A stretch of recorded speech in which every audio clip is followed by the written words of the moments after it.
ወመንፈስ ቅዱስ አሐዱ አምላክ አሜን።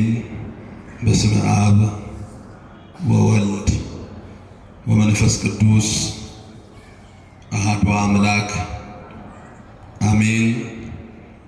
ይህን ድምፅ የምንሰማ ሁላችንም በአርአያ ትምህርተ መስቀል እናማትባለን።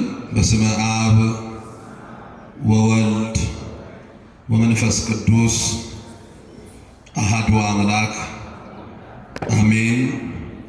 በሰማያዊው ሥርዓት እግዚአብሔርን የምታገለግሉ ሊቃውንተ ቤተ ክርስቲያን፣ አዕይንተ እግዚአብሔር፣ አበው ካህናት፣ ላይካነ ምስጢር ወንድሞች ዲያቆናት፣ የእመቤታችን የቅድስት ድንግል ማርያምን ልጅ የመጋቤ ብሉይ የቅዱስ ሚካኤልን አምላክ መድኃኔ ዓለም ኢየሱስ ክርስቶስን ደጅ የምትጠኑ ኦርቶዶክሳውያን አባቶች፣ እናቶች፣ ወንድሞች፣ እህቶች፣ ሕፃናት በልዑል እግዚአብሔር ፍጹም ሰላም እንደምን ሰነበታችሁ? እንደምን አላችሁ? እንደምን አመሻችሁ? አሜን። ልዑለ ባሕርይ የአባቶቻችን የቅዱሳን አምላክ ቅዱስ እግዚአብሔር ስሙ ዛሬም ዘውትርም የተመሰገነ ይሁን።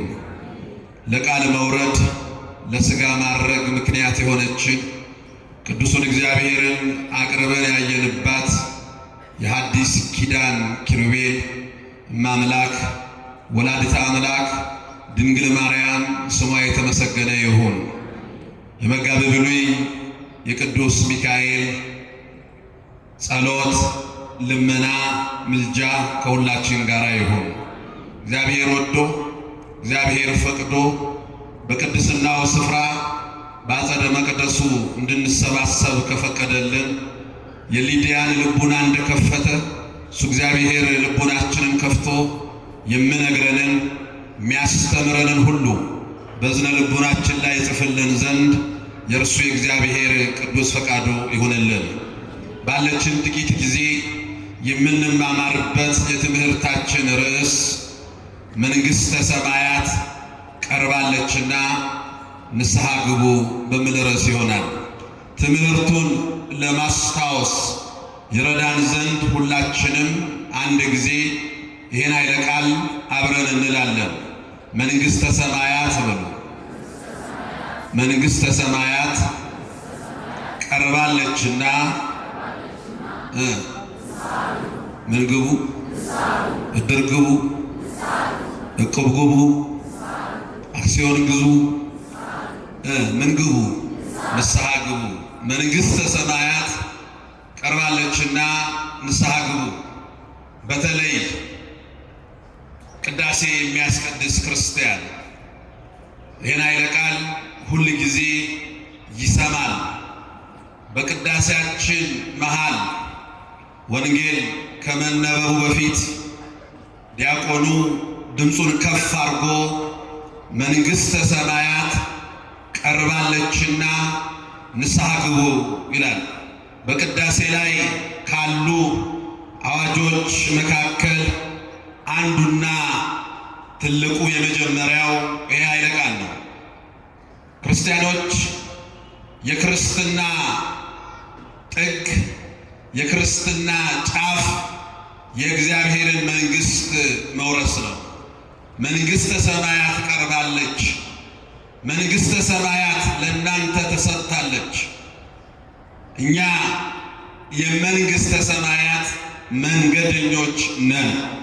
ኦርቶዶክሳውያን ስለሆን ክርስቲያኖች ስለሆን ጉዟችን ወደ እግዚአብሔር መንግሥት ነው። ስታስቀድሱ፣ ስትዘምሩ፣ ወንጌል ስትማሩ፣ ስትጾሙ፣ ስትሰግዱ፣ መንፈሳዊ ተግባራትን ሁሉ ስትፈጽሙ ይህን እንዳትረሱ። መንገደኞች ነን እኛ። አሁን ተረጋግተን ምድር ላይ እየኖርን መጨረሻችን እዚህ መስሎን ከሆነ ተሳስተናል። ጉዞ ላይ ነው ያለነው። ጉዟችን ደግሞ ወደ እግዚአብሔር መንግሥት ነው። ክርስቲያን ይህን አይረሳም። ለዚህ ነው ዲያቆን በቅዳሴ ውስጥ ከምናገራቸው ንግግሮች ውስጥ አንዱ የተቀመጣችሁ ተነሱ ይላል። ከዛ በኋላ ነጽሩ ውስተ ጽባሕ ወደ ምስራቅ ተመልከቱ፣ የመንግሥተ ሰማያት መንገደኛ መሆናችሁን አትርሱ። ለምንድን ነው እኛ የመንግሥተ ሰማያት መንገደኛ ነን የምንለው? አፋችንን ሞልተን አንደኛ በእግዚአብሔር አምነናል፣ እኛ እግዚአብሔርን አምነናል። ሁለተኛ በክርስቶስ ቤዛነት ድነናል፣ ከድቅድቅ ጨለማ ወጥተናል፣ ከአዳም ከሔዋን የውርስ ኃጢአት በክርስቶስ ሞት ተላቀናል። ከዚህ በኋላ ባሪያዎች አይደለንም። እግዚአብሔርን አባታችን ብለን የምንጠራበት ምሉ አንደበት አለን። ስለዚህ በክርስቶስ ድነናል። ክርስቶስ ከሞት ወደ ሕይወት አሻግሮናል፣ እናምናለን። በጥምቀት ዳግመኛ ተወልደናል። በቅባ ሜሮን ከብረናል፣ የመንፈስ ቅዱስ ማደሪያዎች ሆነናል። ከዛሳ በክርስቶስ ሥጋና ደም ታትመናል። ስለዚህ የመንግሥተ ሰማያት መንገደኞች ነን። ይሄን ያልፈጸመ ሰው ጉዞ ወደ መንግሥተ ሰማያት ነው ብሎ ማውራት አይችልም። ተመልከቱ፣ ክርስቲያኖች ሁል ጊዜ እነዚህን ነገሮች መፈጸማችንን በአእምሯችን ውስጥ አስቀምጠን መንገደኛ መሆናችንን ግን መርሳት የለብንም። እየተጓዝን ያለነው ወደ እግዚአብሔር መንግሥት ነው። እምነትን መታመንንም ጭምር አስቀምጠናል። አሁን ተመልከቱ፣ ሁለቱ በእግዚአብሔር ማመን፣ በክርስቶስ ቤዛነት መዳን ሁሌ እየመሰከርን የምንኖረው። እኔ አንድ ጥያቄ ልጠይቃችሁ ምዕመናን፣ ከዚህ ስትወጡ ሰዎች መንገድ ላይ አግኝተው ሃይማኖታችሁ ምንድን ነው ብሎ ብጠይቋችሁ ምን ብላችሁ ነው የምትመልሱት? ተናገሩ። በደንብ አድርጋችሁ ተናገሩ። ምንድን ነው ሃይማኖታችሁ ብትባሉ ምንድን ነው የምትሉት?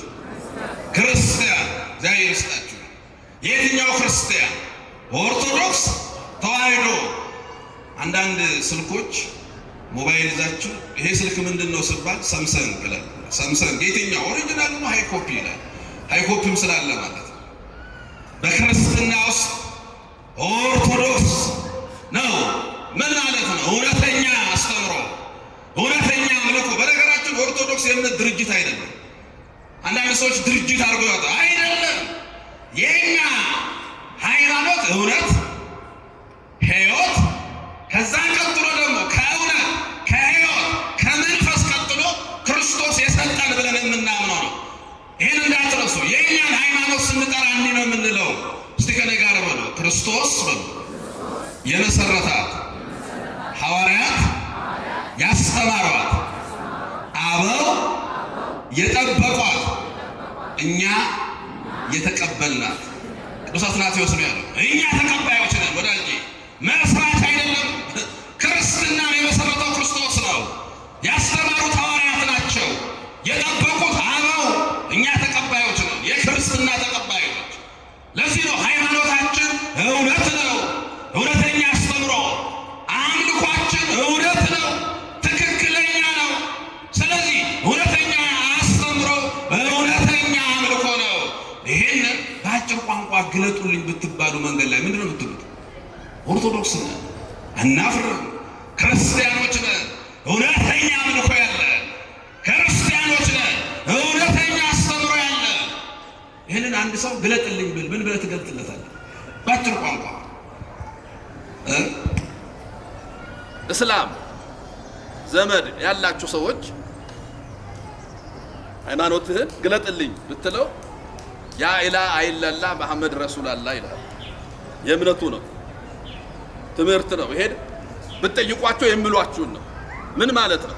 ከአላህ ውጪ ሌላ አምላክ የለም፣ መሐመድ የአላህ እውነተኛና ትክክለኛ ነብይ ነው ይላል። የኛ አልሳ እስቲ ንገሩኝ እናንተ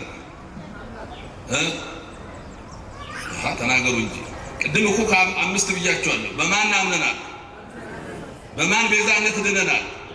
በክርስቶስ በእግዚአብሔር። ይሄንን ነው የምንገልጠው። እነዚህ ሁለቱ ነገረ እግዚአብሔር ይባላል።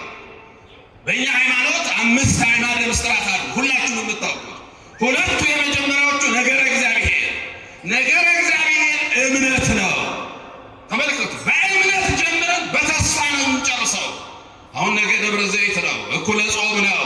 ክርስቶስ ይመጣል ብለን ትንሣኤ ዘጉባኤ እንላለን። ለዚህ ነው ጸሎተ ሃይማኖት ስንል በእግዚአብሔር አብ እናምናለን፣ በእግዚአብሔር ወልድ እናምናለን፣ በእግዚአብሔር መንፈስ ቅዱስ እናምናለን እንልና ስንጨርስ ደግሞ ወንሰፎ ትንሣኤ ሙታን የሙታንን መነሳት ተስፋ እናደርጋለን። አሁን ተመልከቱ፣ በእግዚአብሔር እናምናለን። ይህንን በማማተብ ነው የምንገልጠው። እስቲ ከኔ ጋር በሉ። በስመ አብ ወወልድ ወመንፈስ ቅዱስ ስንት አምላክ ተናገሩ። ስንት አምላክ? ኦርቶዶክስ ስንት አምላክ ነው ያላት?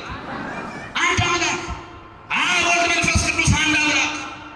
የምንሰግድለት አንድ አምላክ። ሰማይና ምድርን የፈጠረ አንድ አምላክ። ፈጥሮ የሚገዛ አንድ አምላክ። አሳልፎ የሚኖር አንድ አምላክ። የምንሰግድለት አብ ወልድ መንፈስ ቅዱስ አንድ አምላክ። ብዙዎቹ እኮ እኛ የማናምነውን እንደምናምን አድርገው ያወራሉ። እኛማ እኮ ጸሎተ ሃይማኖት ነው የእምነታችን መሰረት። አብ ወልድ መንፈስ ቅዱስ አንድ አምላክ፣ ምስጢረ ሥላሴ አንድ አምላክ። ተመልከቱ፣ ለአብ ለወልድ ለመንፈስ ቅዱስ ስንት ስግደት እንሰግዳለን? አንድ ስግደት፣ አንድ አምላክ። ከዛ ስታማትቡ ባሪያ ትምህርተ መስቀል እንዲይዛችሁ ነው የምትገልጡት። ሃይማኖት ምንድን ነው? ክርስቲያን የትኛው እውነተኛ አምልኮና እውነተኛ አስተምሮ የምትከተል ቤተ ክርስቲያን? እስቲ ገለጥልኝ። በስመ አብ ወወልድ ወመንፈስ ቅዱስ አሐዱ አምላክ። እስቲ ከኔ ጋር ነው። ከሰማያት ወረደ። የሰንበት ትምህርት ቤት ትምህርት ነው። ከሰማያት ወረደ፣ ከቅድስት ድንግል ማርያም ተወለደ፣ በግራ በሲኦል የነበርነውን ወደ ቀኝ ወደ ገነት መንግሥተ ሰማያት መለሰን። ክብር ምስጋና ይገባው መድኃኔዓለም። አያችሁ፣ ተመልከቱ። በአፋችን ምስጢረ ሥላሴ በስመ አብ ወወልድ ወመንፈስ ቅዱስ በእግዚአብሔር አምነናል። ማን ነው እግዚአብሔር? አብ ወልድ መንፈስ ቅዱስ አንድ አምላክ። በምልክቱ ምስጢረ ሥጋዌ ከላይ ወደ ታች ከግራ ወደ ቀኝ ከላይ ወረደ። በአጭር ቁመት በጠባብ ደረት ተወሰነ።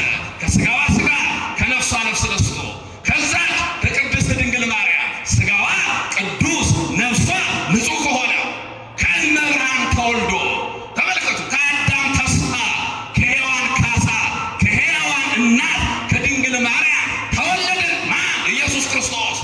እስቲ ከኔ ጋር በሉ። ሥጋዋ በሉ ቅዱስ ነፍሷ ንጹሕ መሆኑን ባየ ጊዜ አደረባት። ቅዱስ ዮሐንስ አፈወርቅ በሃይማኖት አበው ድንግል ማርያም ሥጋዋ ቅዱስ ነው፣ ነፍሷ ንጹሕ ነው። ወዳጅ የጎሰቆለ ገለመለ እያልክ ወደዚህ ወደዚያ አትበል። ሥጋዋ ቅዱስ ነው፣ ነፍሷ ንጹሕ ነው። ከሰማያት ወረደ፣ ከቅድስት ድንግል ማርያም ተወለደ። በግራ የነበርነውን በሲኦል የነበርነውን ድቅድቅ ጨለማ ውስጥ የነበርነውን ወደ ቀኝ ወደ ገነት መንግሥተ ሰማያት መለሰን። ክብር ምስጋና ይግባው። አሁን መግለጣችን ይሄ ነው። ወጣቶች ስታማትቡ ሁለት ጣት። ብዙ ወጣት የእንግሊዝ ፕሪሚየር ሊግ ደጋፊ ስለሆነ እንዲህ ሁለት ጣት ይዝና እንዲህ እንዲያርገው ምንድን ነው እንዲህ አንድ ጣት። ስንት ባህሪ ነው ኢየሱስ ክርስቶስ? አንድ። እንዲህ ከሰማያት ወረደ። ይሄን ለምን አነሳው መሰላችሁ? ይሄ በእኛ አስተምሮ በእኛ ቤተ ክርስቲያን አስተምሮ ሁል ጊዜ መሰረት አድርገን የምንነሳው ይሄንን ስለሆነ ነው። በቅዳሴያችን ውስጥ መሃል ላይ ዲያቆኑ የሚናገረው መንግሥተ ሰማያት ቀርባለችና ንስሐ ግቡ። የዚህ ትምህርት ባጭር ስለ ንስሐ ትንሽ ነገር እንድናስብ፣ ወቅቱ የጾም ስለሆነ ክርስቲያን ራሱን የሚያይበት ጊዜ ያስፈልገዋል። ወደ ልቡ የሚመለስበት ጊዜ ያስፈልገዋል። ኦርቶዶክሳውያን ብዙ ቃል እግዚአብሔር ተምረናል፣ እየተማርን ነው። ተመልከቱ። አሁን በዚህ በአብይ ጾም እንኳን በነገራችን በጾም ወቅት ስለ ጾም ጥያቄ አይነሳ። በተለይ ክርስቲያን ኦርቶዶክስ ጾም ላይ ጥያቄ የለም። ለምን? ራሱ ባለቤቱ ነው የጾመው። ኢየሱስ ክርስቶስ ነው የጾመው። ንጹሕ ባህሪ ነው የጾመው። በመጾሙ ምንም የማይጨመርለት አምላክ ነው የጾመው። ንገርም ነው። ክርስቶስ ከጾመ ከነተማሩ ያለው አባታችን ከእርሱ መማር እንጂ ሌላ ጥቅስ አንፈልግም። እኛ ቅድም ብለናል፣ መስራቻችን እሱ እሱ ነው። ቤተ ክርስቲያንን የመሰረታት ተመልከቱ። በገዛ ደሙ የዋጃት ያስጌጣት እሱ ኢየሱስ ክርስቶስ ጾሟል። ሙሴ በሲና ምድረ በዳ በሲና ተራራ የቃል ኪዳኑን ታቦት ሕገ ኦሪትን ለመቀበል 40 መዓልት 40 ሌሊት ጾሟል። 570 ጊዜ በሲና ተራራ የቃል ሕግ ከእግዚአብሔር ጋር ተነጋግሯል። ሙሴ መጨረሻ ላይ ሕገ ኦሪትን ይዞ ወርዷል። ኢየሱስ ክርስቶስ 40 መዓልት 40 ሌሊት ጾሞ ሕገ ወንጌልን ሰርቶልናል። ስለዚህ ዛሬ የምንማረው ትምህርት ወንጌል እንኳን የተሰራልን በጾም ነው። ክርስቶስ ጾሞ ነው። ተመልከቱ፣ ወንጌልን ማስተማር የጀመረው ጾሞ ነው። ስለ ጾም ጥያቄ አጠይቅ። ብዙ ሰው ጾም ላይ ጥያቄ ያነሳል። አሳ ይበላል አይበላም ብዙ ጥያቄ ያነሳል። ለምን መሰላችሁ? ትልቁ ችግር መጽሐፍ ቅዱስን ብዙዎቻችን ለሪዝኒንግ ስኪል፣ ለሎጂክ፣ ለሳይንሳዊ ምርምር በሚመስል እንጂ ለሕይወት ስለማንጠቀምበት ነው። ክርስትና ደግሞ ቅድም እንዳለው የምንሰማው ብቻ አይደለም፣ የምንኖረውም ጭምር ነው፣ የምንተረጉመውም ጭምር ነው። ይሄን ቃል ዮሐንስ ተናግሮታል። ለዚህ ነው ከወንጌል በፊት ዲያቆኑ የሚናገረው በዮርዳኖስ ማዶ በሕሩን ምድረ በዳ ሲያጠምቅ የነበረው መጥምቀ መለኮት ቅዱስ ዮሐንስ ይሄን ቃል ተናግሮታል። መንግሥተ ሰማያት ቀርባለችና ንስሐ ግቡ ብሎ መጥምቀ መለኮት ዮሐንስ ተናግሮ ክርስቶስን ወንጌል ማስተማር ሲጀምር የጀመረው በዚህ ቃል ነው። መንግሥተ ሰማያት ቀርባለችና ንስሐ ግቡ። ማቴዎስ ወንጌል ምዕራፍ 4ን ስታነቡ ክርስቲያኖች ንስሐ ምንድን ነው? ይህችን ነው ጥቂት ጊዜ የምናየው። ምንድን ነው ንስሐ? ሁላችንም ቅድም እንዳልኳችሁ የመንግሥተ ሰማያት መንገደኞች ነው። ሰው በትንሽ ምሳሌ ለማስረዳት ያህል አንድ ሰው ከኢትዮጵያ ወደ አሜሪካ ለመሄድ 2 ነገሮች ቢያንስ ያስፈልጉታል። አንደኛው ፓስፖርት ነው። ሁለተኛው ምንድነው? ቪዛ። ፓስፖርት የሌለው ሰው ቪዛ የለም። ፓስፖርት የምንለው ሰው መሆን ቢሆን፣ ቪዛ የምንለው ደግሞ ክርስትና ሆነ ያለው ነው። ቪዛ ማለት በእግዚአብሔር ማመንን፣ በክርስቶስ ቤዛነት መዳንን፣ በጥምቀት መወለድን፣ በቅዳሜ ሮብ መክበርን፣ በስጋው ደግሞ መታተምን ይጠይቃል። ስለዚህ ይሄ ሰው አሜሪካ መሄድ ይችላል ቪዛ ከተመታለት። አሜሪካ ገብቶ እዛ እስኪደርስ ድረስ ግን መንገድ ላይ ነው። በዚህ የመንገድ ላይ ጉዞ ግን ድካም ይኖራል። ተመልከቱ፣ አሁን መንግሥተ ሰማያት ወደ እናንተ ቀርባለች። መንግሥተ ሰማያት በሐዲስ ኪዳን የገነት በር ዝግ አይደለም፣ አሁን ክፍት ነው። በብሉይ ኪዳን 5500 ዘመን በሙሉ ዝግ ነው ገነት። ማንም ሰው ቢሞት ይገባ የነበረው ሲኦል ነው። ቅዱሳን ሳይቀሩ በረድኤተ እግዚአብሔር ሲኦል ውስጥ ይጠበቁ ነበር፣ እሳቱ እንዳያቃጥላቸው እንጂ ገነት ዝግ ነበር። አሁን ግን ገነት ክፍት ነው። ክርስቲያን የሆነ ሰው ሁሉ ተጉዞ መግባት ይችላል። ግን መንገዱ ላይ ድካም አለ። ይህንን ድካም ደግሞ ለማሸነፍ የተሰጠን ብርታት ነው ንስሐ። ሰው ይወድቃል፣ ይደክማል። አይታችሁ ከሆነ ሰው የሶስት ነገር ድምር ውጤት ነው። ነፍስ አለው፣ ስጋ አለው፣ መንፈስ አለው። ሰው በእነዚህ ሶስቱ ማደግ አለበት። በአንዱ ብቻ ካደገ አይሆንም። ለምሳሌ በስጋ ብቻ የሚያድግ ሰው በስጋ ማደግ ግድ ነው። አዎ ግድ ነው በስጋ ማደግ። ግን ብቻ ከሆነ እንስሳ ያደርጋል። ሰው በስጋ ብቻ ካደገ እንስሳ ነው የሚሆነው። ስለ ስጋ ብቻ የሚጨነቅ ከሆነ ስለ መልኩ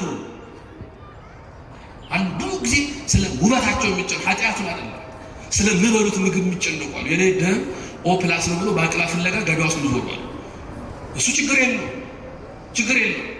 ግን ስለዚህ ብቻ መጨነቅ አይሆንም። በስጋ ማደግ ግድ ነው። ግን ብቻ ሆነ ነፍስ ምንለው ለባዊ ምንለው ይሄ እውቀት ምንለው ተመልከቱ። ዓለም አሁን እያደገ ነው። ጨረቃ ላይ ቡና ጠጥተን መተናል ብሎ ሰዎች አሉ። ጥሩ ነው። አርቲፊሻል ኢንተለጀንስ ይሄ ዘመኑ የደረሰበት ቴክኖሎጂ አይታችኋል። ቴክኖሎጂ እያደገ ነው። ጥሩ ነው። በነፍስ ብቻ ይሄ በለባዊ በእውቀት ብቻ ማደግ ደግሞ ከመጣ ክህደት ያመጣል፣ ያስኪዳል። አሁን ተመልከቱ፣ ቻይና 1.4 ቢሊዮን ህዝብ አላት ብዙ በአንድ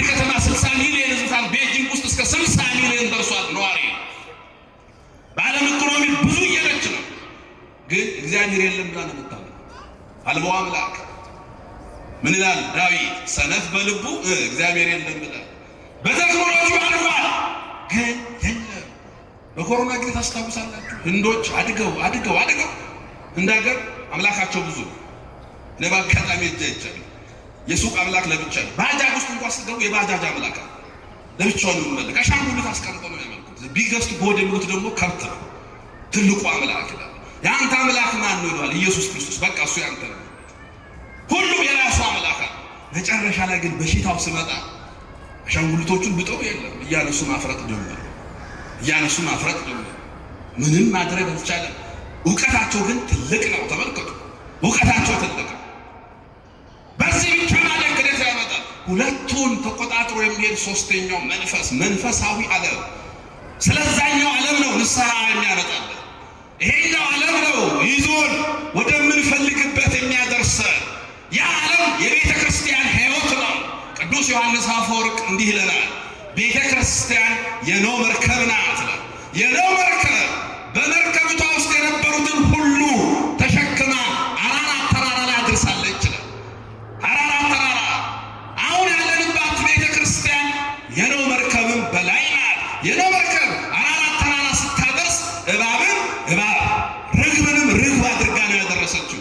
የኖህ መርከብ እንደዛ ናት። ቤተ ክርስቲያን ግን እባቡን ጭምር ርግብ አድርጋ ነው መንግሥተ ሰማያት የምታደርሰው። ተመልከቱ፣ እባቡን ጭምር ቤተ ክርስቲያን ቀይራ ካልወጣ እዚህ ውስጥ ከኖር ይሄ የሶስተኛውን ሕይወትን የመንፈስ እድገት ይዘህ ከተነሳ ከጉዞ የምትደርሰው መንግሥተ ሰማያት ነው። ያ ጉዞ ላይ ነው ንስሐ የሚያስፈልገው። ክርስቲያኖች፣ ንስሐ ማለት የመጀመሪያው ወደ እግዚአብሔር መመለስ ማለት ነው። እስቲ በሉ ንስሐ ማለት ወደ ማን መመለስ ነው? ኃጢአት ከእግዚአብሔር መለየት ነው። ከእግዚአብሔር መለየት ሰው ተመልከቱ፣ ኃጢአትን ብቻ እየሰራ የሚኖር ከሆነ ከእግዚአብሔር የተለየ ከእግዚአብሔር ጋር ነን ብለን እንዳናስብ። ብዙ ጊዜ ለዚህ ጥሩ ምሳሌ ሁሌ የምንሰማው ያ የጠፋው ልጅ ነው። ከአባቱ ተለይቶ ነው ሄደ፣ ርቆ ነው ሄደው። እንደውም ሩቅ አገር አይታችኋል፣ ሩቅ አገር። ይሄ ቅዱስ ሚካኤል ቤተክርስቲያን እዚህ ነው። እዚህ ጋር የሚኖር ሰው ይኖራል። እድሜው 60 ሊሆን ይችላል። ንስሐ ገብቶ ነው። ሩቅ ማለት እሱ እዚሁ ቅርብ ነው። ሩቅ ማለት ይሄ የስጋ ርቀት አይደለም። ወደ ሩቅ ሀገር ሄደ ማለት ከእግዚአብሔር ርቆ አባቱ እየለመነው እምቢ ብሎ ከእግዚአብሔር መለየት ሞት ነው። ወደ እግዚአብሔር መመለስ ሕይወት ነው። ከእግዚአብሔር መለየት መጥፋት ነው። ወደ እግዚአብሔር መመለስ መገኘት ነው። አባት ልጁ እዛ ሆኖ ወደ አእምሮ ተመለሰ። ንስሐ ማለት እሱ ነው። ወደ አእምሮ ወደ ልቡና ተመለሰ። ለምን ከአባቴ ቤት ወጣው? መውጣት አልነበረብኝም። አያችሁ፣ አሁን ንስሐ ማለት እሱ ነው። ወደ አባቱ ቤት ተመልሶ መጣ። አባት ይህ ልጄ ጠፍቶ ነበር፣ አሁን ተገኝቷል። ንስሐ መገኘት ነው። ክርስቲያኖች፣ በእግዚአብሔር ፊት መገኘት ነው ንስሐ። ይህ ልጄ ሞቶ ነበረ። ይገርም ነው፣ ሞቶ ነበረ። ክርስቲያኖች፣ ንስሐ ካልገባን እኮ እድር ያላወቀን ግን የሞትን ሰዎች ነን ማለት ነው። እድር ጥሩምባ ያልተነፋልን ግን ሞተናል። ተመልከቱ፣ ይህ ልጄ ሞቶ ነበር አላባት፣ አሁን ግን ተነስቷል። አያችሁ፣ ንስሐ ማለት ወደ እግዚአብሔር መመለስ ነው።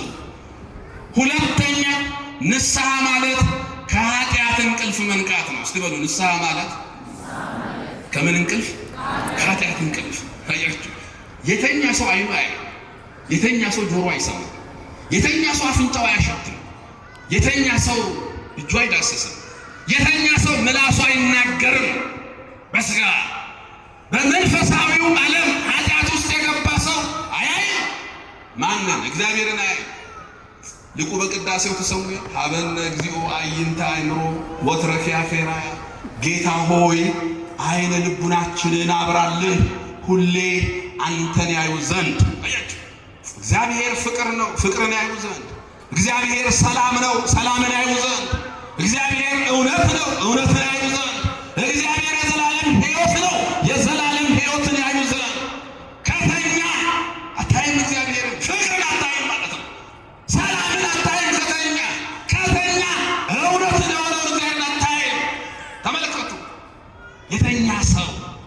እነዚህ ነገሮች የተኛ ሰው ጆሮ አይሰማም። አሁን እኮ መዝሙሩ የጠፋብን፣ አሁን እኮ የቅዳሴው ድምፅ የራቀብን፣ አሁን ጆሮአችን እንኳን መስማት የሚፈልገው አይታችሁ፣ ጆሮአችን እኮ መስማት የሚፈልገው ይሄ በጎ አይደለም። በጎ አይሰማም፣ አይፈልግም፣ ራሱ አይፈልግም። እስቲ ከነጋር በለው እግዚአብሔር ሰላም ነው። እግዚአብሔር ምንድን ነው? እስቲ ሰላምን የምትወዱ እጃችሁን አውጡ። በማርያም ሰላም ማን ነው? ቅዱስ ጳውሎስ ሰላም እሱ ክርስቶስ ነው ብሎ አውሩ። አሁን ሰላምን እንወዳለን። እስቲ በሐሳባችሁ ሞባይላችሁን ከፈቱ። ከፈታችሁ እንዲህ የሚል ዜና ከዚህ ከጆሞ ሚካኤል እስከ ሜክሲኮ ያለው አስፋልት በጥሩ ሁኔታ እየተሰራ ብላል ዜና። አሳልፈው ጥሩ ነገር የለም። ቀጥሎ ደግሞ እንዲህ የሚል ዜና፣ ሰበር ዜና፣ ገደለው፣ ደመሰሰው፣ ደፈጠጠው። ድምፁን ጨምር እስቲ እሱን ነገር ታክሲ ውስጥ እንኳን ብትሆን ሾፌር ድምፁን ጨምር። መስማት የምንፈልገው ይሄ ነው። ስለዚህ ኮነ ነብዩ ሰላምን ሳይፈልጉ ሰላም ይላል። ሰላም እኮ እግዚአብሔር፣ ሰላም የእግዚአብሔር አያችሁ። በልባ ሌላውን ተወስቶ ያው ክርስቲያኖች ጤፍ 25,000 ብር ገባ፣ 20,000 ብር ገባ። ነገ ጠዋት እግዚአብሔር ፍቃድ ሆኖ አንድ ኩንታል ጤፍ 5,000 ብር ብገባ ወይ የሚካኤል አምላክ ክብር ምስጋና ይግባው ነው የምትሉት። እትየሰሙ ጤፍ እኮ ጥንቡን ጣለ ነው የምትሉት። ጤፍ እኮ ጥንቡን ጣለ፣ እግዚአብሔር ይመስገን። አንድ መስማት የምንፈልገው ሌላ ነው። ክርስቲያኖች መስማት ነው። ለዚህ ነው ተኝተናል። ጆሮአችን ተኝቷል፣ አይሰማም። ጆሮአችን ያንተን ምስጋና ቃል ይሰሙ ዘንድ። አቤት አሁን ይሄ ጆሮ ቅዳሴ ካልሰማ ምን ይስማበት? ምዕመናን በማርያም ይሄ ጆሮ ቅዳሴ ካልሰማ ምን ይስማ? እኔ ብቻ ወደ ምሕረት ላይ መጥቶ የምመለስ ክርስቲያን ብቻ ከሆናችሁ ጥያቄ ምልክት ውስጥ ናቸው። ቢያንስ በሳምንት አንድ ሰንበተ ክርስቲያን ይኸው ተጋፍታችሁ እንደምን ብላችሁ መጣችሁ ስሙት እስቲ። ቅዳሴው ቀራንዮ ሲወስዳችሁ ጆሮአችን ያንተን የምስጋና ቃል ይሰማ ዘንድ፣ ዓይናችን አንተን ያይ ዘንድ፣ እጃችን ቤተ ክርስቲያንን ቅዱሳት መጻሕፍቱን ይዳስስ ዘንድ፣ ምላሳችን ዲያቆኑ ተንሱ ለጸሎት ስል እግዚኦ ተሳለነን፣ ካህኑ ሰላም ለኩልክሙ ስል ምስለ መንፈስከ ይበል። እንደምን አመሻችሁ። አቤት ልክ ከዚህ ስንወጣ እንደምን አመሻችሁ አለን። ምኑን አለን ብለህ ነው ማው እንደምን አደሩ እንድቁጭ ብያለሁ። ሙፋን አሟችሁ እኮ እግዚአብሔር ይመስገን ይላል። አያችሁ ምላሳችን እግዚአብሔርን ያመሰግን ዘንድ። አፍንጫችን እስከ መቼ ነው ጫቱን የሚያሸተው? ክርስቲያኖች አፍንጫችን እስከ መቼ ነው ሲጋራውን የሚያሸተው? ይህን ዕጣኑን እንዲያሸት ዕጣን ተስፋውን እንዲያሸት ይህንን ነው። ለዚህ ነው ቅዱስ ጳውሎስ እንዲህ ይለናል። ንስሐ ከኃጢአት እንቅልፍ መንቃት መሆኑን ስነግረን ሮሜ ምዕራፍ 13 ቁጥር 11 ላይ ከእንቅልፍ የምትነቁበት ሰዓት አሁን እንደደረሰ ወቁ ይላል። ከእንቅልፍ የምትነቁበት ሰዓት አሁን እንደደረሰ ወቁ። ንስሐ ከኃጢአት እንቅልፍ መንቃት ነው። ሶስተኛ ንስሐ ከዲያብሎስ ባርነት ነፃ መውጣት ነው። ክርስቲያኖች ሰው የተፈጠረው ለምንድን ነው? እግዚአብሔር ለምንድን ነው የፈጠረን? አይዟችሁ፣ ለምንድን ነው የፈጠረን እግዚአብሔር? ነጋዴ እንድንሆን፣ ሐኪም እንድንሆን፣ ወታደር እንድንሆን፣ ወዛደር እንድንሆን ነው የፈጠረን። ይሄ እግረ መንገድ ነው። ምን እንድንሆን ነው የፈጠረን እግዚአብሔር? ስሙን ለመቀደስ ክብሩን ለመውረስ። እስቲ በሉ ስሙን ለመቀደስ ክብሩን ለመውረስ። እስቲ ከኔ ጋር በሉ አባታችን ሆይ እሺ በቃ ስም ይቀደስ። ምን ትምጣ? በቃ ስሙን ለመቀደስ ምኑን ለመውረስ? መንግስቱ ነው። በቃ ጸሎታችን ራሱ የኮነ ስምህ ይቀደስ፣ ስምህ ይቀደስ። ቅዱስ እግዚአብሔር፣ ቅዱስ ኃያል፣ ቅዱስ ሕያው። ዓለም ሲያልፍ እኮ የምንኖረው አሁን ነገ ደብረ ዘይት ላይ የምናስበው እሱን ነው። በዛ በጽዮን ተራራ ተገልጦ መንግስቱን ስሰጠን የምንኖረው አንድ ቀን ብቻ ነው። ሰኞ የለም፣ ማክሰኞ የለም፣ ረቡዕ የለም፣ ሐሙስ የለም፣ ዓርብ የለም፣ ቅዳሜ የለም። ያለው ሰንበተ ክርስቲያን እሁድ ብቻ ነው። እሁድ ደግሞ የምስጋና ቀን ነው። ሰው ሰማይና ምድር ካለፈ በኋላ ከቅዱሳን መላእክት ጋር ሆኖ እግዚአብሔርን እያመሰገነ መኖር ነው። ቅዱስ ቅዱስ ቅዱስ እያለ መንግስቱን ወርሶ ለመኖር ይሄንን እግዚአብሔርን የምንጠራበትን ሞራል የምናጣው ንስሐ ሳንገባ ስንቀር ነው። ንስሐ ካልገባን የዲያብሎስ ባሪያዎች ነን።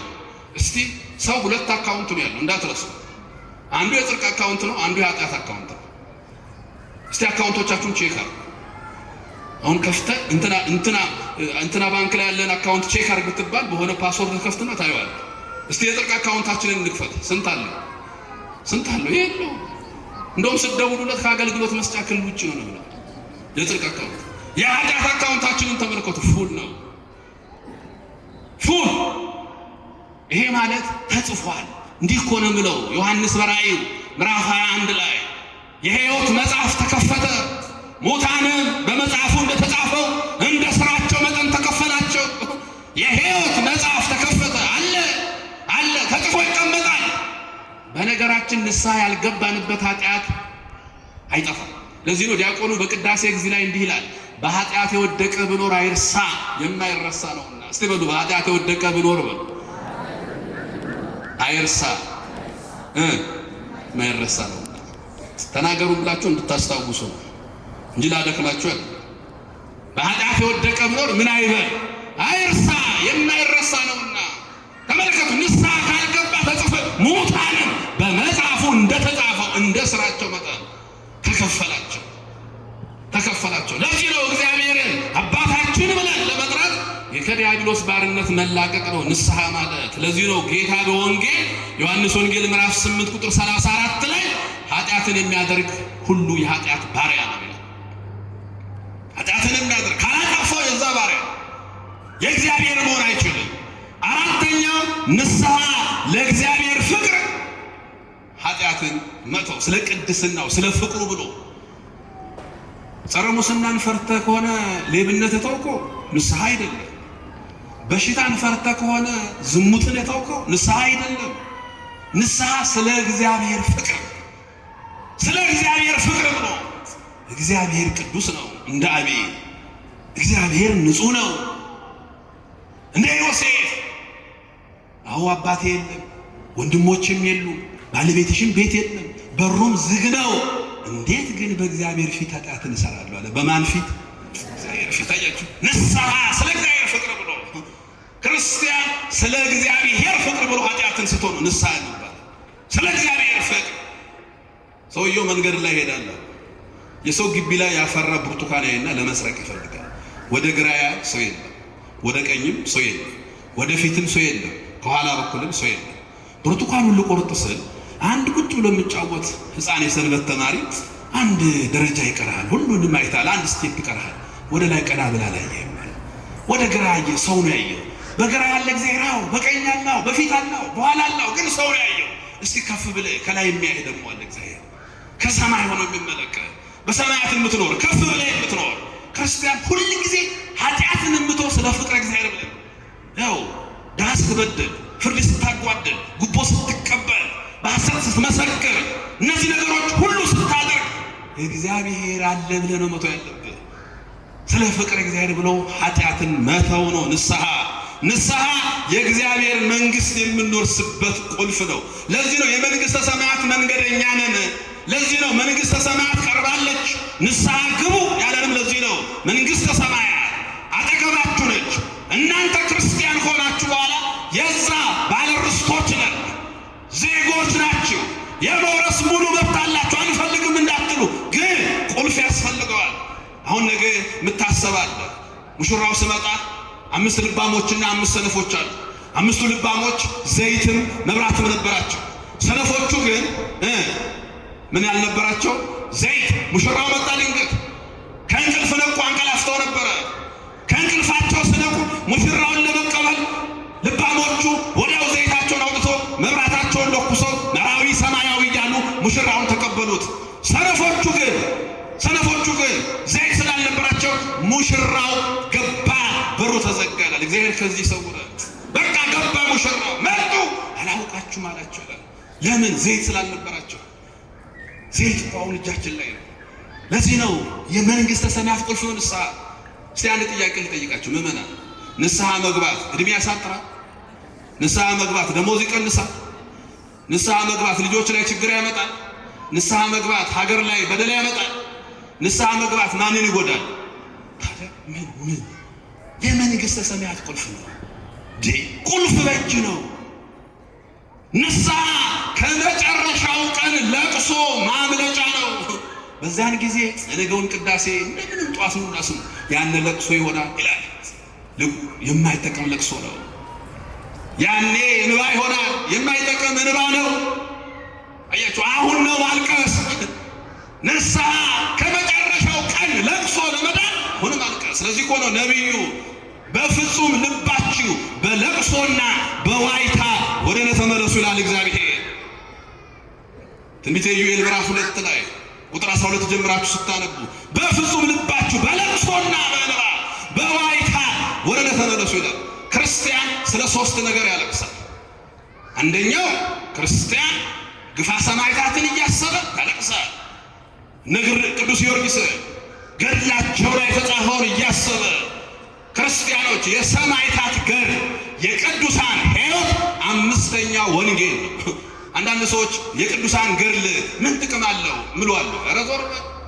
ገድልማ ወንጌል ነው። 5ኛው ወንጌል የማቴዎስ ወንጌል፣ የማርቆስ ወንጌል፣ የሉቃስ ወንጌል፣ የዮሐንስ ወንጌል። የቅዱሳን ሕይወት ደግሞ ራሱን ችሎ ወንጌል። የጊዮርጊስ ሕይወት ካላስተማረ የማን ሕይወት ያስተምራል? ለዚህ እኮ እግዚአብሔርን ቃል የነገሯችሁን ዋኖቻችሁን አስቡ። የኑሯቸውን ፍሬ እየተመለከታችሁ በእምነት ምሰሏቸው። የኑሯቸው ፍሬ የት ነው ያለው? ገድላቸው ላይ። ገድለ ተክለ ሃይማኖትን አንብብ እስቲ። ኢትዮጵያዊው ጻድቅ አዲስ ሐዋርያ ከሱ የምትማሩ የጊዮርጊስ ወጣቶች የቅዱስ ጊዮርጊስ እስቲ ገድሉን አንብቡ። በ20 ዓመቱ የተጋደለው ተጋድሎ ትምህርት ነው። ትምህርት ነው። ወንጌል ነው። ይሰበካል። ይሰበካል። ለምን? ክርስቶስን በቃል። ለምን? ክርስቶስን በኑሮ። ለምን? ክርስቶስን በእምነት። ለምን? ክርስቶስን በፍቅር። ለምን? ክርስቶስን በንጽህና። ለምን? ክርስቶስን በደም የሰበኩ ስለሆኑ። አዎ ክርስቶስን ሰብከውታል። በቃል በኑሮ በእምነት በፍቅር በንጽህና በደም ሰብከውታል። ታዲያ ከዚህ በላይ ምን የምንነበብ ወንጌል አለ? ምን የምንነበብ ወንጌል አለ? ተመልከቱ። የምንነበብ ወንጌል ነው የቅዱሳን ሕይወት። የቅዱሳን ሕይወት የምንነበብ ወንጌል ነው። ስለዚህ ይህንን እየተመለከታችሁ እነሱን ምሰሏቸው በፍጹም ልብ። ይህንን ማሰብ የመጀመሪያው ግፋ ሰማዕታት፣ ሁለተኛው ሞተ ወልደ እግዚአብሔር። ክርስቶስ ስለኛ የተቀበለውን መከራ አይረሳም ክርስቲያን። ተመለከቱ። ቅዱስ ጳውሎስ እኛ ግን የተሰቀለውን ክርስቶስን እንሰብካለን ብሎ ለገላትያ ክርስቲያኖች እንዲህ አላቸው። እናንተ የገላትያ ክርስቲያኖች ሆይ ኢየሱስ ክርስቶስ በተሰቀለበት አምሳያ ከፊታችሁ ሆኖ ይታያችሁ ነበር። ያን እንዳታስተውሉ አዚም ያደረገባችሁ ማን ነው ይላል። መስቀል አይታችኋል። ኢየሩሳሌምንና ገላትያን ያገናኘ ነው። ኢየሩሳሌምንና ኢትዮጵያን ያገናኘ ነው። ምን? የክርስቶስ ስቅላቱ፣ ሞቱ፣ ሕዝብና አሕዛብን፣ ሰውና መላእክትን፣ እኛና እግዚአብሔርን አንድ ያደረገ ነው። አምጥቶ ያዋሃደ ነው። ስለዚህ ያን እያሰበ ያለቅሳል። ሶስተኛውና ትልቁ ክርስቲያን የራሱን ኃጢአት እያሰበ ያለቅሳል። የማንን ኃጢአት? ንስሐ ማለት የራስን ኃጢአት ማሰብ፣ ስለ ራስ ኃጢአት ማልቀስ፣ ስለ ራስ ኃጢአት ማልቀስ። ከመጨረሻው ሐዘን የሚሰውረው እሱ ነው። ንስሐ ማለት ክርስቲያኖች ትላንት የሰሩትን ኃጢአት እያሰቡ ልቡናን መስበር ነው። የተሰበረ ልብ ማለት ነው። ትላንት የተሰራ ነው። እኔ 40 ዓመት ስጋራ ስቤያለሁ ይላል። እሺ ከዛስ? አሁን ትቻለሁ ካለ እግዚአብሔር ይመስገን። እንደ ጀብዱ ካወራው ግን መጥፎ ነው። እኔ እኮ ጫት መቃም ከጀመርኩ 40 ዓመት ሆኖኛል ይላል። እሺ አሁንስ? አሁንማ ትቻለሁ ካለ እግዚአብሔር ይመስገን። ቀላል ሰው ለምሳሌ ካለ ግን ችግር ነው። የትላንትናን ኃጢአት እያሰቡ ልብን መስበር እንጂ ክርስቲያን በትላንትናው ኃጢአት ዛሬ የምመጻደቅ አይደለም። እሱ ከሆነ በበደል ላይ በደል ነው። እስቲ ክርስቶስ የተሰቀለበት ቀን ዓርብ ዕለት መጋቢት 27 ሂዱና አስቡት። 2 ሰዎችን 2 ቦታ ላይ ታገኛላችሁ። አንዱ ይሁዳና ቅዱስ ጴጥሮስን ታገኛላችሁ። ቅዱስ ጴጥሮስ ክርስቶስ ዛሬ ዶሮ ሳይጮህ 3 ጊዜ ትክደኛለህ ነው። ስንት ጊዜ? 3 ጊዜ። ማን ሳይጮህ? ዶሮ። ኧረ በፍጹም አለ። እዛ ገባ ቀያፋ ግቢ እየመጡ ይሄ ከክርስቶስ ጋር ነው ስሉት አላውቅም። እንደውም 3ኛ ለምን አለ ቅዱስ ጴጥሮስ? ሰውየውን አላውቀውም አለ ክርስቶስ። አንድ አንተ ውእቱ ክርስቶስ ወልደ እግዚአብሔር ሕያው ብሎ እኮ መስክሯል። አንተ ክርስቶስ የሕያው የእግዚአብሔር ልጅ እግዚአብሔር ነህ ብሎ እቺ ቤተ ክርስቲያን የተመሰረተችበትን መሰረት የተናገረው እኮ ጴጥሮስ ነው። ኢየሱስ ክርስቶስ እግዚአብሔር ነው የሚለውን መሰረት ግን ሰውየው ብሎ ጠራው። ጌታ ሆይ አንተ የዘላለም ሕይወት ከእኛ ጋር ነህ፣ ከአንተ ወዴት እንሄዳለን ብሎ ነበር። ግን አሁን ሰውየው ብሎ ጠራው።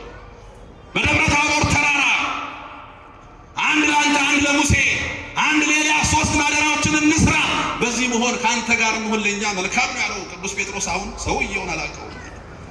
ያኔ ዶሮ ጮኸ ይላል። ምን ጮኸ? ዶሮ ጮኸ። ያኔ ኢየሱስ ክርስቶስ ዞር ብሎ አየውናል ጴጥሮስ። ያኔ የጌታ ቃል ትዝ አለውና ወጥቶ ስቅስቅ ብሎ አለቀሰ። ንስሐ ገባ ማለት እሱ ሄዶ ወደ ኋላ ተመልሶ ክርስቶስ የተናገረውን አስቦ ልቡን ሰብሮ አለቀሰ ቅዱስ ጴጥሮስ።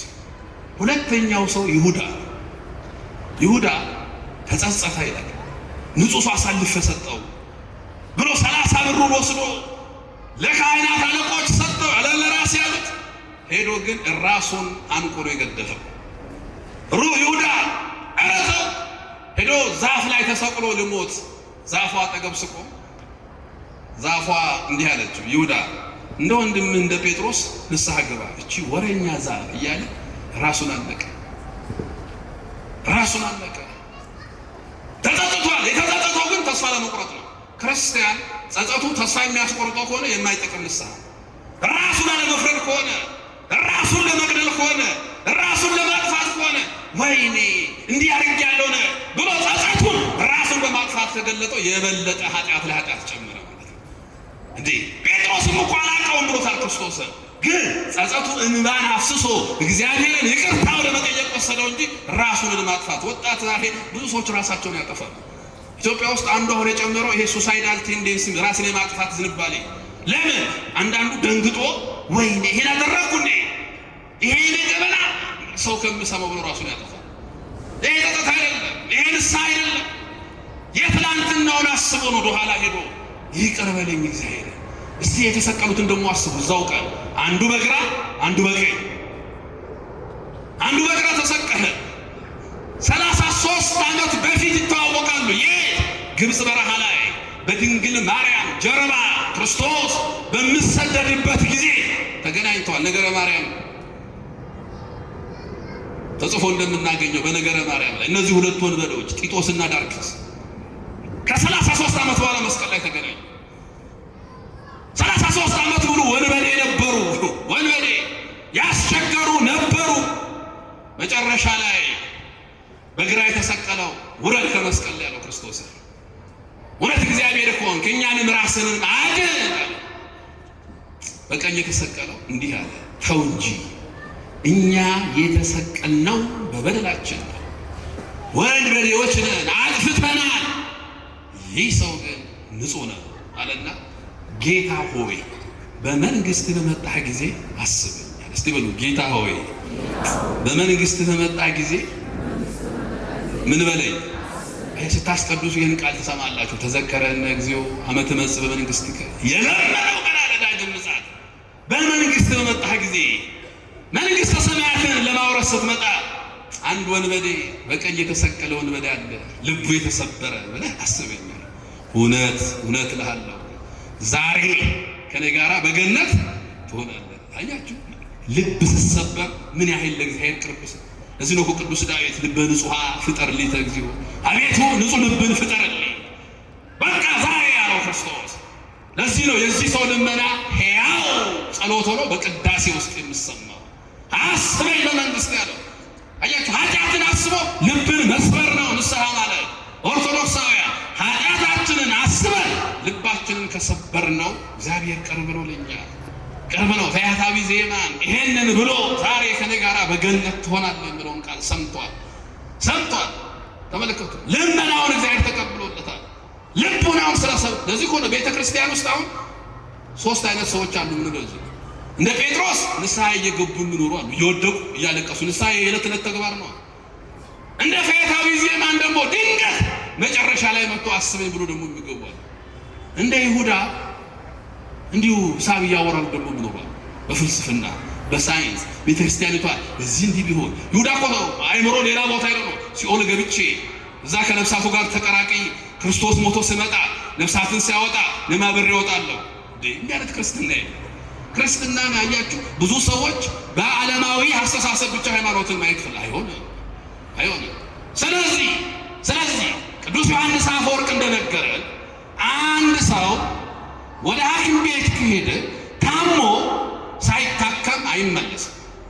ቤተ ክርስቲያን ፍርድ ቤት ሳትሆን ሆስፒታል የሕክምና ስፍራ ናት ይላል። አንድ ሰው ታሞ ተመልከቱ፣ በሽተኛ ከመጣ ይታከማል። ክርስቲያን አንደኛ ኃጢአት መስራቱ ማመን አለበት። እኔ ኃጢአት ሰርቻለሁ ብላችሁ ነው። ሁለተኛ ከዛሬ ጀምሮ ትቻለሁ ኃጢአት። ሶስተኛ የተውከውን ኃጢአት ጥላው መጥላት አለበት። እድገት ተመልከቱ፣ የንስሐ ፕሮሰሱ ይሄ መጀመሪያ አጥፍቻለሁ ማለት አለበት። እኔ እስከ 3 ሰዓት ነው የጠጣሁት፣ እሱ የጠጣው እስከ 7 ሰዓት ነው፣ እኔ ከእሱ እሻላለሁ ያልክ እየተጽናና የምትኖር ከሆነ እሱ ሲጋራ ይስባል፣ ጫት ይቀማል፣ መጠጥ ይጠጣል፣ እኔ ግን ትንሽ ነው የኔ ኃጢአት እያልክ የምትኖር ከሆነ አይሆንም። መጀመሪያ አጥፍቻለሁ በል፣ በድያለሁ በል። መሬት ተንቀጠቀጠ፣ ይሄማ የኔ ኃጢአት ነው። ኧረ የኔ ነው በል። ኃጢአትም ከሆነ ምክንያቱ የኔ ነው። መጀመሪያ አጥፍቻለሁ፣ ከዛሳ እኔ ኃጢአትን እተዋለሁ፣ ከዛሳ ኃጢአትን እጠላለሁ፣ ከዛሳ እናገራለሁ። ያውቃል እግዚአብሔር። ለእግዚአብሔር ነው የምናገረው። ካህኑ ፊት ቆሜ እኛ እኮ ካህናትን አይንተ እግዚአብሔር የምንላቸው በእነሱ ፊት በእነሱ አይን እግዚአብሔር እኮ ያውቃል። እግዚአብሔር የሚያውቀው ነው። እስቲ አንድ ጥያቄ ልጠይቃቸው። አንድ ሰው ሆዱን አሞት ሆስፒታል ሄዶ ምን ነው የሚያምህ ከተባለ ሆዱን አሞት እጄን ነው ይላል አይልም። ለምንድን ነው ታዲያ ንስሐ አባቶቻችን ጋር ሄደ የሚካኤል ቀን ቡና ወቅጠናል፣ ንስሐ ስንገባ ሚካኤል ቀን ቡና ወቅጠናል። ኧረ በቃ እሱ ነው ኃጢአታችን። ዋናው ሰውየው ሁሌ ንስሐ አባቱ ጋር ሄዳል። አባ አቤት መጣው፣ ምን አጠፋ? ገመድ ሰረኩ። ዛሬም ቀጣይ ቀን ይመጣል። አባቴ አቤት ኃጢአት እኮ ሰራው። ምን አረግ? ገመድ ሰረኩ። ምንድነው ግን ይሄ ገመድ የሚያደርግልህ አሉት። እንዲሁ ገመድ ነው ለምትሰርቀው? አይ ገመዱ ጫፍ ላይ ትንሽ በግ ታስራለች። በጉን አይናገርም ገመዷ። አያችሁ፣ ሁሉ ጊዜ ንስሐ ስንናገር ክርስቲያኖች እንዴ የጠላነውን ኃጢአት ለመናገር ለምን እንፈራለን? ጠልተነዋል እኮ ትተነዋል እኮ። ለመናገር መፍራት የለብንም። አባቴ ሆድህ አሞህ ሐኪም ቤት ሄደህ ዶክተሩ ፊት ቆመ፣ እንደውም ያላመመህን ጭምር ትንሽ ወጋ ያደርገኝ ቡርቡር ያደርገኝ እንዲህ ያደርገኛል በዶክተር በደንብ ይለው ሐኪሙ በደንብ እንዲመረምረ ሲኖግራፊ አለ፣ ኤክስሬ አለ፣ አልትራሳውንድ አለ። ታዲያ እግዚአብሔር ፊት የሚያውቀውን ስንነግረው ለምን እናሳንሳለን? ይሄ አያችሁ፣ በዚህ ጾም ወቅት እንኳን ቢያንስ ወደ ልቦናችን ተመለሰን አባቴ እንዲህ አድርጊያለሁ። ንስሐ ከገባሁ በኋላ ንስሐ ከገባ በኋላ አንተ ሰው ነህ። ባሪያ ሥላሴ የተፈጠርክ ሰው ነህ። ባሪያ ሥላሴ የተፈጠረ ሰው ደግሞ ከኃጢአት በላይ ነው። ኃጢአትን ያሸንፋል። ንስሐ ከገባ በኋላ አንተ መንፈስ ቅዱስ ማደሪያ ነህ። ቅዱስ ጳውሎስ እንዳለ እናንተ የክርስቶስ ቤተ መቅደሶች ናችሁ። አንደኛ ቆሮንቶስ ምዕራፍ 3 ቁጥር 16 ላይ እኔ ክርስቶስ ቤተ መቅደስ ነኝ፣ በሌላይ ኃጢአት ስልጣን የለው፣ አሸንፋለሁ ትላለህ። ከዛሳ እኔ የክርስቶስ አካል ነኝ፣ እርሱ ራስ ነው፣ እኔ አካል ነኝ፣ የክርስቶስ አካል ነኝ፣ ኃጢአትን አሸንፋለሁ ትላለህ። እስቲ አሁን እኩለ ጾም ደርሰናል። እግዚአብሔር ይመስገን። አሜን በሉ እስቲ። ኋላ ሄዱና ጾሙ የገባበትን ቀን አስቡ። ቅበላ እንዴት ነው የተቀበልነው? እኮ 5 ሰዓት 6 ሰዓት ብላ ድስት ውስጥ ምንም ነገር እንዳይቀር ጠጣ፣ እንዲህ አድርገን አጨናንቀን ነው ጾሙን የተቀበልነው። እንዴት ነው ታዲያ የምንፈታው? እንዴት ነው የምንፈታው? እያችሁ ቅዳሴ መሃል ላይ ዲያቆኑ መንግሥተ ሰማያት ቀርባለችና ንስሐ ግቡ ይለናል። ከዛ ዮሐንስ ራእይ ላይ ስታነቡ እንዲላል ምዕራፍ 22 ላይ ወደ በጉ ሰርግ ለመግባት ልብሳቸውን ያጠቡ ብፁዓን ናቸው ይላል። ወደ በጉ ሰርግ አንድ ትልቅ ሰርግ አለ። መጨረሻ ላይ ምሳ ደብረ ጽዮን ይሉታል አባቶቻችን፣ ሙሽራው ክርስቶስ። ከዛ ታዳሚ ሁሉ ድግስ አለ። ሙሽራው ክርስቶስ ነው። እዛ ሰርግ ላይ ለመሳተፍ ልብሳቸውን ያጠቡ ብፁዓን ናቸው ብለን ንስሐ የገቡ ማለት ነው። አያችሁ፣ ዲያቆኑ ንስሐ ግቡንና ቄሱ ደግሞ እጁን እየታጠበ ብሉ ይለናል። እስቲ ብሉ በሉ። ምን አድርጉ? አያችሁ፣ አሁን ስንቀበል እንዲያጨናንቅን ስፈታ ክርስቲያን በዓመት ቢያንስ 3 ጊዜ ክርስቶስን ሥጋና ደም መቀበል። አንዱ ይሄ ጾም ስፈታ ያዝነው በፍየል ያዝነው በበጎች ሥጋ ነው። ስንፈታ በበጉ በክርስቶስ ሥጋና ደም ማድረግ አለብን። ክርስትናችን አንድ ደረጃ ከፍ ብሎ ድቆልቤሳ ምን ትሆናለህ? ልጅ መውለድ ይከለክላል? አይከለክልም። ቢሮ መግባት ይከለክላል? አይከለክልም። በወርቅሳ ትነሳለህ? ለዚህ እኮ ነው ምስጢራቱ የተደገመ ነው። ባለቤት አልቆርብም ብሎኛል። አንቺ ቁረቢ፣ እየቆረብሽ ጠብቂ። ኧረ ሚስቴ አልቆርብም ብላለች። እየቆረብክ ጠብቃታ። እየቆረብክ እኔ ገና 20 ዓመቴ ነው። ስንት ዓመት ቀረ ምድር ላይ? እየቆረብክ እንዴ። ለዚህ ነው ብሉ መንግሥተ ሰማያት የክርስቶስ ሥጋና ደም ወደ እናንተ ቀርባለችና ምን ግቡ? ንስሐ ግቡ። አንድ ጥያቄ ልጠይቃችሁና ትምህርቴን ልጨርስ። ንብ ታውቃላችሁ? ንብ አይጠየቅም አይደል? ንብ ስንት ዓመት ነው የምትኖረው ምድር ላይ? ንብ ማር ትሰራለች። መቼም ንብን የማያውቅ ሰው የለም። ማሩ ብርዝ ይሆናል፣ ማሩ ጠጅ ይሆናል። ማር ጥሩ ነገር ጥሩ ከተባለ ጣፋጭ ማር ይባላል። ስንት ዓመት ነው የምትኖረው ስትባል ንብ 6 ሳምንት ነው ምድር ላይ የምትኖረው። ስንት አልኳችሁ? 6 ሳምንት። በ6 ሳምንት ምን ትሰራለች? ማር። ኤሊ ደግሞ ታውቃላችሁ። ኤሊ ስንት ዓመት ነው የምትኖረው? ኤሊ ምድር ላይ 250 ዓመት ትኖራለች፣ አየሩ ከተስማማት። መቼም የሚዲያ ሰዎች ስለሆናችሁ ከፍታችሁ እዚህ አዲስ አበባ ዩኒቨርሲቲ ግቢ ውስጥ አንድ ኤሊ አለች። በንጉሥ ገሌም ጊዜ አለች፣ በንጉሥ ገሌም ጊዜ አለች። እግዚአብሔር ኤሊን ስታዩ እግዚአብሔር ድንጋይ አሸክሞ 250 ዓመት ያኖራል። አይመድሃል ያለው አያችሁ። 38 ዓመት በሽተኛ ነበር መጻጉዕ። ባለፈው ያሰባችሁት ሰው የለኝም ያለው ረጅም ነው ለበሽታ። እግዚአብሔር ድንጋይ ማሸክሞ 250 ይሄን ለማድረግ ፍጥረትን ኤሊን እግዚአብሔርን ለማድረግ አያችሁ። ድንጋይ አሸክሞ አንድ እስራኤል ዘሥጋ ወደ ተስፋይቱ ምድር ሲሄዱ ሙሴን እንዲህ አሉት፣ ሙሴ የአንተ አምላክ እግዚአብሔር ረስቶናል አሉት። ሙሴ ወደ እግዚአብሔር አመለከተ።